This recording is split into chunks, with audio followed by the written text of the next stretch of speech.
कर दिया गया है। ये बड़ी जानकारी सामने आ रही है। सीडब्ल्यूसी के आदेश के बाद ये बड़ा फैसला लिया गया है। प्रयागराज से ये बड़ी खबर आपको बता रहे हैं, जहां माफिया अतीक अहमद के दोनों बेटों को रिहा कर दिया गया है।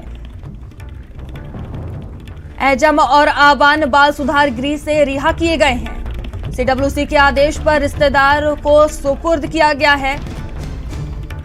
तो ये बड़ी खबर प्रयागराज से बता रही है, जहां माफिया अतीक अहमद के दोनों नाबालिग बेटों को रिहा कर दिया गया है। तो धीरेन्द्र हमसे जुड़ चुके हैं। धीरेन्द्र, देखिए, माफिया अतीक अहमद के दोनों बेटों को रिहा कर दिया गया है, क्या कुछ जानकारी सामने आ रही है? देखिए, उबेद पाल हत्याकांड जो 24 फरवरी को हुआ था, उसके बाद से ही इनके जो मार्च में लावारिस हालत में दोनों उनके बेटे मिले हुए थे पुलिस को, और पुलिस ने इनको बाल सुधार गृह राजोपुर में रखा हुआ था।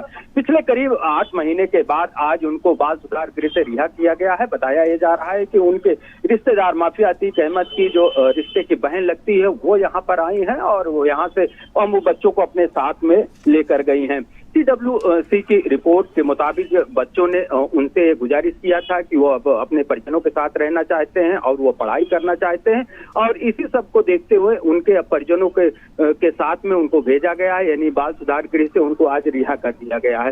हालांकि जो एजम है वो 5 अक्टूबर को ही 18 वर्ष के हो चुके थे, यानी उनके जो बालिग होना था वो बालिग, एक लड़का उनका बालिग हो गया था इसी बाल सुधार गृह में रहने, और दूसरा जो नाबालिग बेटा है आज उनको भी बाल सुधार गृह से अब उनके जो रिश्ते में बहन लगती हैं उनके साथ उनको यहाँ से भेजा गया है। तो बाल सुधार गृह में पिछले 8 महीने से दोनों माफिया अतीक अहमद के बेटे यहाँ रह रहे थे, और ये बताया जा रहा था कि हालांकि इसके लिए जो उनकी माफिया अतीक अहमद की पत्नी है शाइस्ता परवीन, उन्होंने कोर्ट में भी अर्जी दी थी कि उनके बच्चों को बाल सुधार गृह से अब उन्हें रिहा किया जाए, छोड़ा जाए। इस पूरे मामले को लेकर मामला हाई कोर्ट में गया है। अब इस पूरे मामले सुप्रीम कोर्ट के चौखट पर पहुंच गया है। इस पूरे मामले में कल सुप्रीम कोर्ट में भी सुनवाई है, लेकिन आज इससे पहले ही बाल सुधार गृह से दोनों बच्चे एजम और आवान को रिहा कर दिया गया है। जी तो धीरेन्द्र, जो कल सुनवाई होनी है उसमें क्या कुछ हो सकता है और क्या कुछ दलीलें दी गई हैं सुप्रीम कोर्ट में?